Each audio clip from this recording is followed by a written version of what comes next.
Welcome to another episode of Buckets Rants here on YouTube. Today's episode, we're going to be getting into a new series that I'm going to be calling Buckets Battles. This is basically a player comparison series, and we're going to look at the different categories and attributes of a basketball player, and then come to the conclusion of who is the better player, in my opinion, at the end of the day. There's obviously still games to go in the regular season. We obviously still are awaiting the NBA playoffs, which could definitely change up some of these rankings and some of these player comparisons based on how they do perform in the postseason. But we're going based on what we have right now up to this point. I wanted to provide you guys with some more content while we're in the dark days of this waiting period, getting ready for basketball to be back.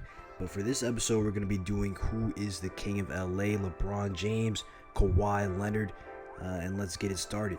So the main category when it comes to player comparisons that I look at is who's going to generate the most buckets for my team. When we look at scoring and playmaking combined, a lot of people think offense is really just scoring, putting the ball in the basket, but you have to have a facilitator. You can affect putting the ball in the basket both by your playmaking and by your scoring. It's not just you putting the ball in the basket, it's you leading to points, creating points for yourself and for others. And in most cases, the better bucket generator is usually the better basketball player, because we're talking about elite offense, which usually beats elite defense most of the time. An elite individual defender, they can really slow down an offensive player. They can really contain and try to limit what the offensive player can do, but they can't completely shut down an elite offensive player consistently. Usually elite offense is going to be elite defense, and an offense can be more heavily influenced by one player than a defense can. You can have a defensive stopper out on the perimeter, but that doesn't mean your team defense is going to be elite just because you have that one guy. If you have one elite offensive weapon, you're more likely to have an elite offensive unit, as long as they can do both, score themselves and set up for others.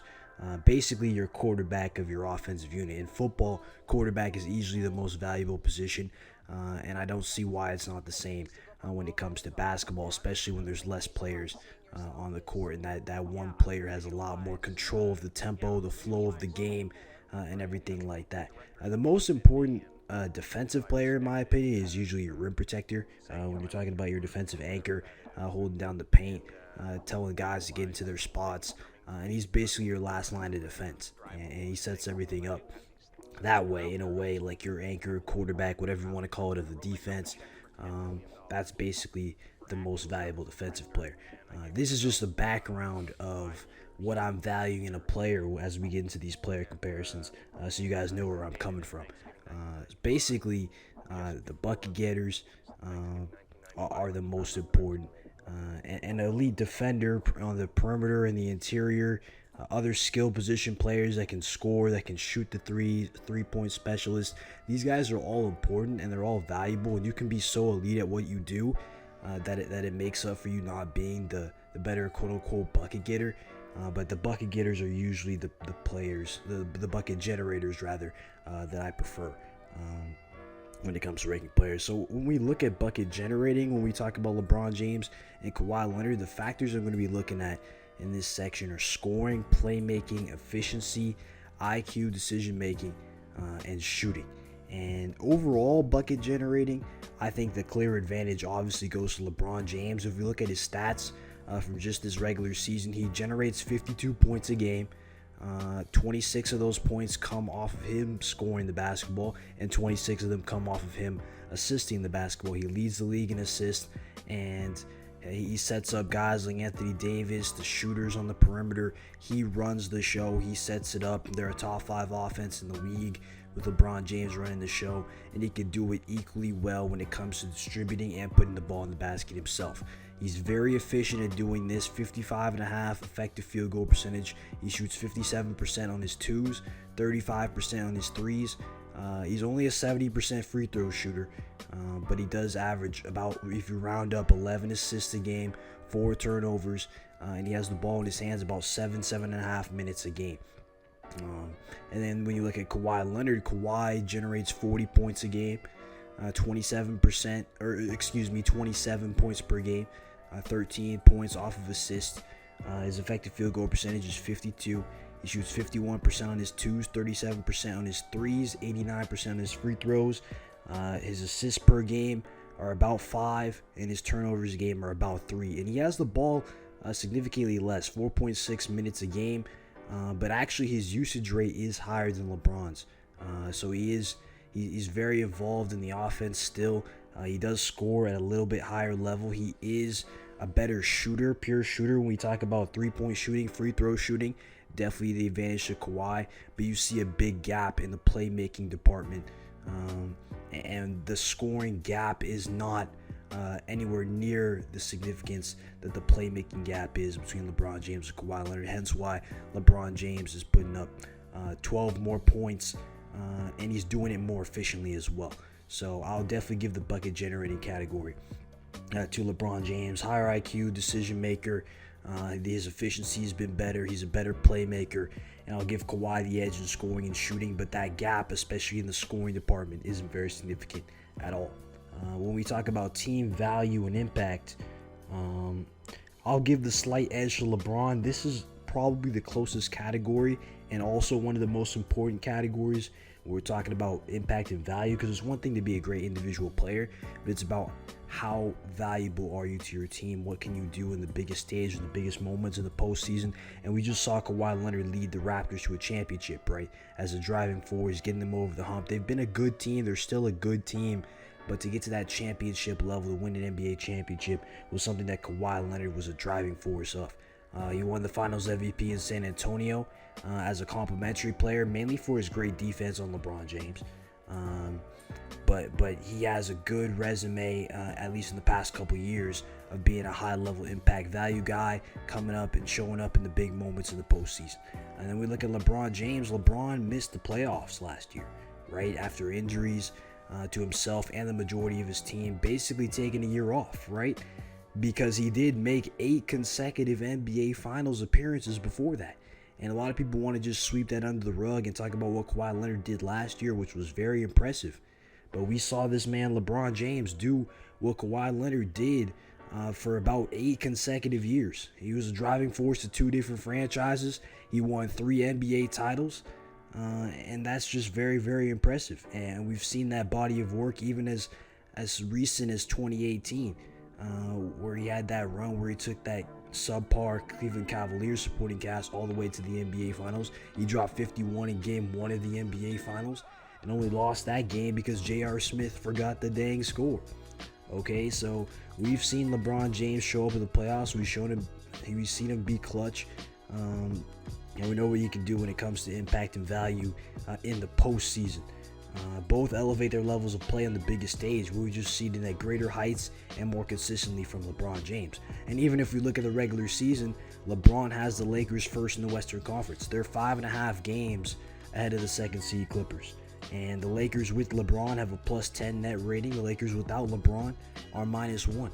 And when we look at the Clippers with Kawhi plus 11 net rating, and without Kawhi, they're a plus 1. So there's a slightly bigger gap, it's only like a 1 point or so for LeBron James's impact on the Lakers versus Kawhi's impact on the Clippers, and they're both at extremely high levels when they have their best player in there.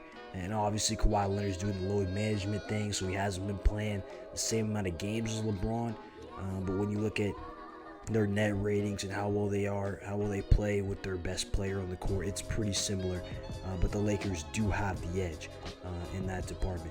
Kawhi is working with the best bench in the league, and he has a superstar in Paul George, and obviously LeBron's working with the best big man in basketball, a superstar in Anthony Davis, and a solid supporting cast around that. So yes, they both have help, but these guys, LeBron James, Kawhi Leonard, they're the driving forces of their team.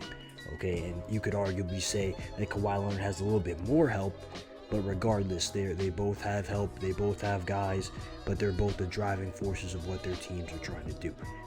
Defensive rebounding is the last kind of major category we're looking at, and this is where I think Kawhi Leonard has an advantage, definitely a clear advantage. Although LeBron James has been good defensively, especially this season when he's locked in and engaged, and he has other guys helping him out on the defensive side of the ball, encouraging him to play defense. Kawhi Leonard's still an elite on-the-ball defender who makes things difficult on these elite offensive players. it is fair to note that an elite two-way player doesn't really have the same offensive responsibility as someone that is responsible for initiating offense, like I said before, both scoring and facilitating, which is why these two-way wings can give more energy, or two-way players in general can give more energy on the defensive side of the ball, because a lot of people just look at offensive scoring. No, you have two different responsibilities when you're a bucket generator, when you have the ball up the court and you're running the show, right? Like these guys, LeBron, Steph, Harden, Luka, Trey, the list goes on and on. They're not going to be your defensive stopper, which is what they have those other guys around them for. And the two-way wings, they need someone to be a playmaker, to run the offense, because they're just looking out there to go and get their own bucket, which is really the one of the main issues of the Clippers right now, because Lou Williams is probably their best playmaker, and they don't really have that natural playmaker to run the offense. They kind of just take their turns, ISO, pick and roll, which is fine. But when it comes down to it in late game situations, that's going to be something to look out for. But yeah, LeBron James is above average defender, but he's not Kawhi Leonard in the defense aspect of the game. I'd say his rebounding is a little bit better than Kawhi's, but when we look at the category as a whole, I'll give the advantage to Kawhi. But in conclusion, I would rather have LeBron James than Kawhi Leonard at this point in time. I do believe the gap isn't significant enough to put them in different tiers. Like, I think for the past several years before last year, LeBron James was in a tier of his own. There was no one even arguably on his level.